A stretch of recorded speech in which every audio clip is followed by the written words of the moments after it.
안녕하세요. 화상관제인 홍윤필 변호사입니다. 이번 시간에는 관제인 이제 환가 업무, 환가부터 배당 업무에 이제 궁금하신 분들이 좀 있으셔서 사실상 파산 사건에서 한 70%, 80%, 뭐 어느 때 이제 90%죠. 그런 분들은 환가 없이 종결됩니다. 그냥 관제인이 서류 갖고 심사를 한 다음에, 조사를 한 다음에 뭐 질문도 하고 직접 출석시켜서 하는 경우도 있고, 이제 뭐 전화로 하는 경우도 있고, 거기서 모든 뭐 은닉재산이나 면책 불허가 사유가 없다 하면 이제 그대로 끝내죠. 그래서 파산 절차는 폐지하고 면책 절차는 뭐 면책 허가 의견으로 종료합니다. 그럼 판사가 면책을 해주시죠. 면책 결정을 내려줍니다. 뭐 면책 불허가 사유가 있더라도 또 재량 면책 해주는 경우도 있고요. 자, 그런데 관제인이 재산을 발견하거나 숨은 재산을 발견하거나 은닉재산 혹은 다른 데 빼돌려서 부인 소송 등을 통해서 이제 찾아오는 경우가 있죠. 그러면 이제 그거는 환가를 돈으로 바꿔서 채권자들한테 나눠줘야 되죠. 그런 절차를 할 때 10가지 정도의 어떤 단계가 있습니다. 한번 그걸 제가 대략적으로 한번 설명을 해볼게요. 맨 처음에 고가품 보관 신청을 합니다. 주로 이제 통장 만드는 거예요, 결국은. 관제인 가까운 사무실에 저희는 이제 주로 신한은행 법조타운 지점 그 분점을 쓰죠. 법조타운 지점이 이제 3개가 있습니다. 정옥빌딩에 있고, 그 다음에 이제 동관에 있고, 그 다음에 회생법원에 이제 조그맣게 하나 있죠. 물어보니까 법인 파산 관제인은 환가 업무는 법조타운 지점 본점에서 하고, 그 다음에 이제 개인은 이제 분점에서 회생법원 분점에서 한다고 하더라고요. 그래서 화해 계약을 하거나 임의환가 혹은 뭐 경매 배당금을 수령하거나 공탁금 등을 수령하는 등 파산재단을 형성하기 위해서는 파산자 통장을 개설하여 사용합니다. 지금은 이제 통장의 이름이 채무자 누구누구의 파산관제인 홍현필 이런 식으로 두 이름이 다 들어갑니다. 근데 법상 예전에는 채무자의 통장으로 이제 분류돼서 제 계좌조에 안 나왔는데 최근에 이제 관제인 개인 계좌에 쭉 나옵니다. 뭐 한 20개면은 나옵니다.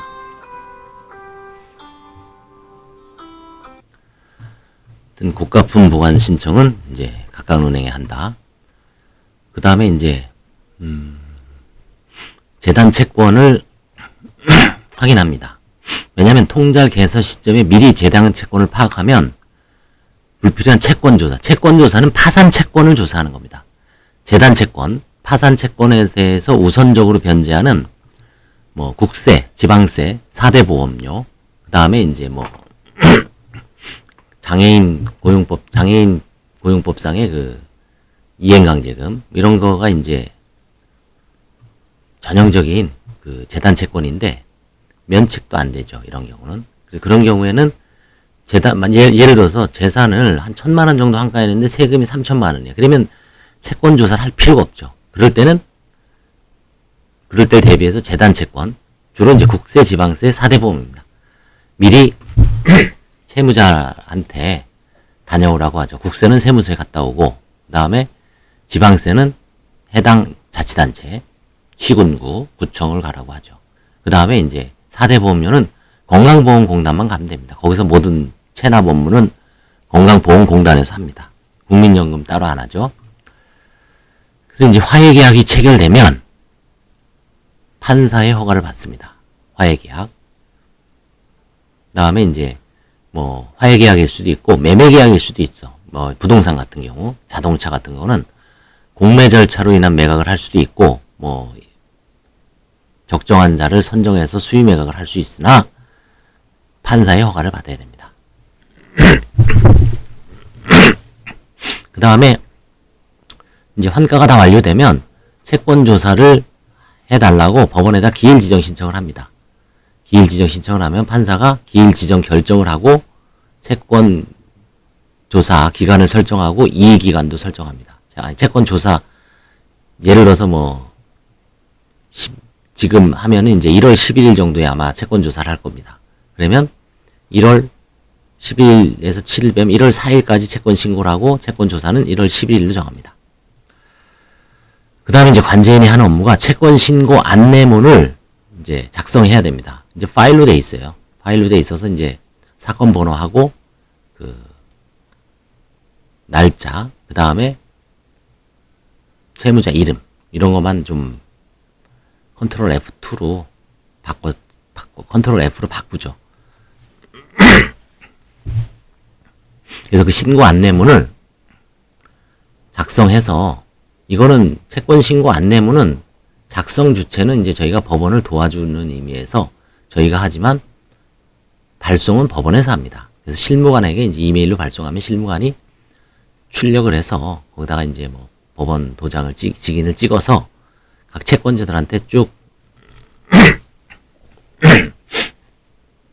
언제까지 채권 신고하시오라고 발송을 합니다.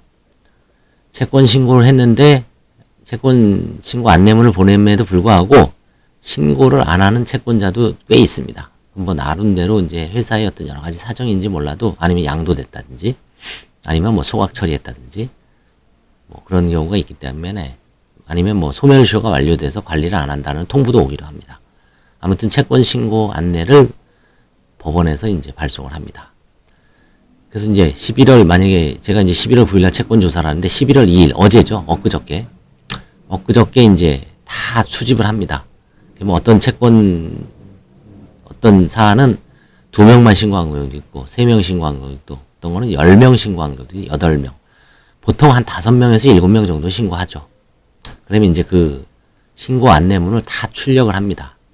전자수송이라 그러지만 혹시 또 이제 그래도 종이로 보면서 이제 필요한 걸 살피죠. 그래서 이제 금융기관은 대부분이기 때문에 금융기관은 신고는 뭐 확실하게 합니다. 선고 전날까지 이자까지 해서 원금 이자 딱 신고하면 그거를 이제 집계를 하죠. 시부인표에. 시부인표에는 원금하고 이자를 따로 구분하지 않습니다. 전체적인 그냥 합계를 시인액으로, 그 다음에 부인하는 부인액으로 따로 이액이죠. 부인 사유, 이 채권을 인정 못하는 사유를 싹 씁니다. 근데 통상 뭐 금융기관들은 그 근거 서류를 확실하게 다 첨부하죠.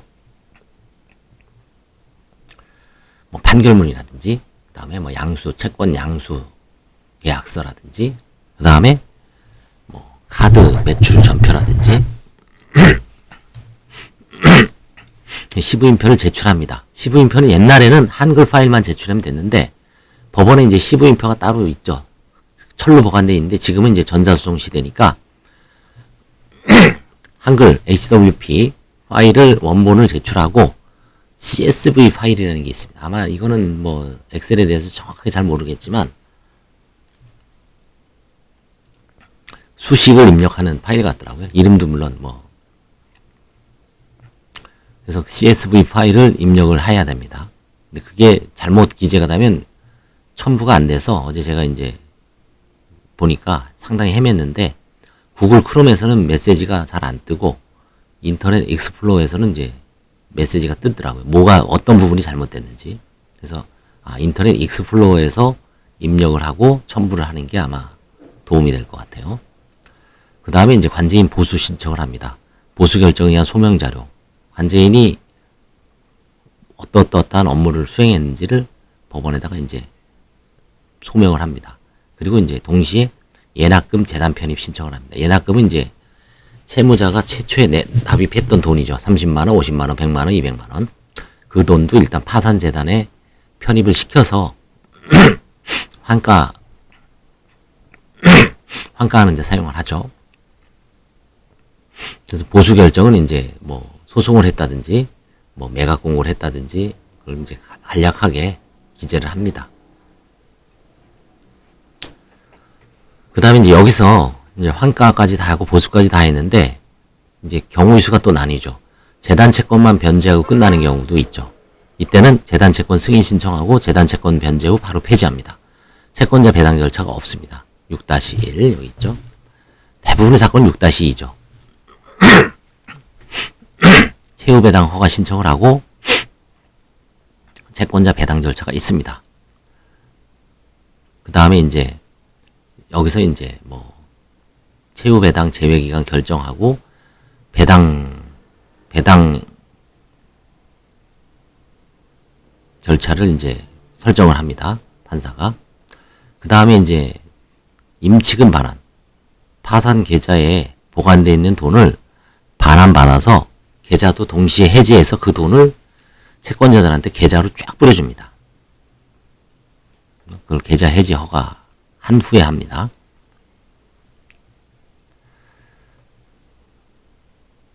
그 다음에 이제 배당액 통지.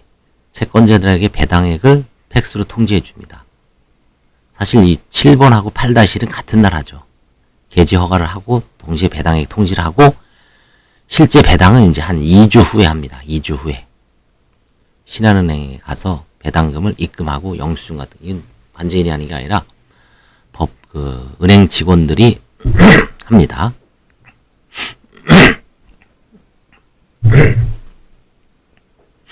은행 직원들이 해서 관제인이 임의적으로 못합니다. 관제인이 보면은 관제인이 다 쏴줄 것 같죠? 아닙니다. 관제인은 서류를 확실하게 해서 그 계좌번호 이런 걸 다 수집을 해서 갖다 주면 은행 직원이 이제 한 건 하는데 한 20분 정도? 15분에서 20분 걸립니다. 채권자가 한 5명에서 7명인 거는 한 15분, 10분 이상 걸린 것 같더라고요. 그래서 이제 이자 계산서, 채권 수령 영수증 이런 거 다 이제 첨부해 놓죠. 그리고 나서 그걸 토대로 계산복을 합니다.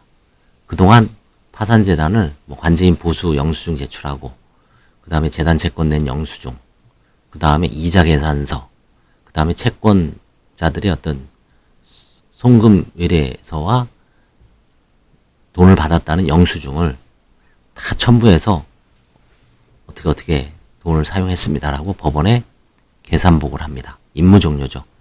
계산보고가 이제 일종 임무종료를 위한 계산보고를 합니다. 그 다음에 이제 전자소송에 배당 결과를 입력합니다.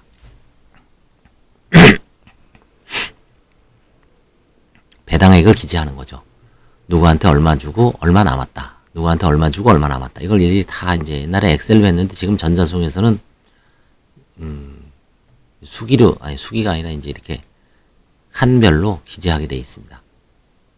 그래서 이제 일일이 계산해야 되죠. 만약에 예를 들어서 채권 신고를 3,875만 6,244원으로 했는데 실제 나눠둔 돈이 213만 5,624원을 나눠줬다.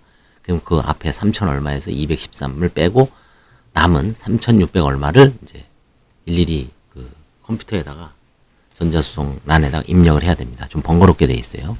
예전에 엑셀 할 때는 그냥 엑셀 표를 딱 한 다음에 이걸 그냥 스캔 떠서 올려버리면 되는데, 배당액 기재를 입력하는 란을 따로 만들어 놓으면서 일일이 수작업을 하게 해서 좀 불편하게 해놨습니다. 시간이 좀 꽤 걸립니다. 이것도. 그 다음에 이제 폐지. 요 6-1 재단 채권만 변제한 거는 폐지고, 그 다음에 채권자들한테 배당이 실시된 거는 종결보고라고 하죠. 그래서 이거는 이제 전자 소송에서 입력을 합니다. 그다음 밑에 업무는 이제 환가와 관련된 또 부수 업무입니다. 예를 들어 채권자의 계좌가 가압류 및 압류가 돼 있다. 그럼 그걸 환가를 하기 위해서는 가압류 및 압류 해제 신청을 해야 됩니다. 보험 같은 게 해약 환급금이 채권자가 2천만 원을 압류해놨다. 그럼 그다 가압류 및 압류 해제를 신청하지 않고는, 해제 결정이 나지 않고는 환가를 할 수가 없죠. 그 다음에 때로는 관제인이 경매 신청을 하는 경우도 있어요. 형식적 경매라 그러죠. 임의 경매 일종입니다. 그 다음에 이미 경매가 진행되는 게 있습니다. 임의 경매나 강제 경매. 그거는 이제 채무자 지위를 승계해서 승계를 합니다. 그래서 그 배당금을 이제 교부받죠. 그 다음에 때로는 재단 채권 교부 신청을 할 때 공문을 시군구청에 보내거나 국민건강보험공단에 보냅니다. 채권 신고를, 세금 신고를 해 주십시오. 4대 보험료, 체납, 건강보험료, 고용보험료, 산재보험료 체납된 거를 신고해 주십시오. 팩스로 받습니다, 주로. 그러면 이제 교부 신청을 합니다. 그 다음에 이제 채권 조사를 마쳤는데 기일 외에서 뒤늦게 신고하는 사람이 있습니다. 이런 사람들도 바로 나가리 시키는 게 아니라 특별 조사 기일을 잡아서 한 번에 기회를 줍니다.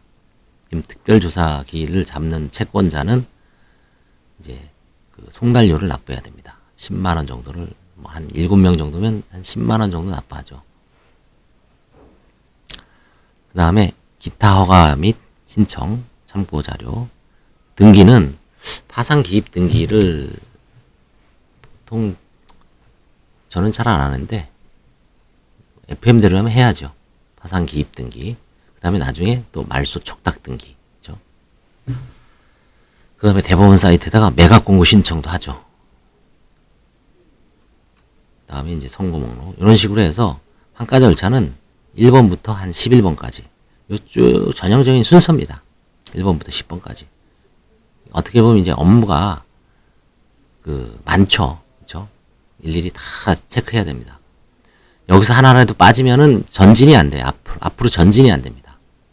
그래서 이거는 1년의 절차를 꼼꼼하게, 어떻게 보면 왜 전진이 안 되냐는 또 파악할 수 있죠. 채권 신고까지 다 했는데 시부인을 안 하면은 앞으로 전진 배당을 할 수가 없죠. 그죠? 관제인 보수 신청하고 보수까지 다 받았어요. 그럼 이제 배당을 해야 되는데 채무 배당 허가 신청을 안 해요. 무슨 뭐 게을러서 안 할 수도 있고, 뭐 깜빡하고 안 할 수도 있고, 소송이 걸려서 안 할 수도 있는데, 아무튼 그 원인이 진단이 되죠.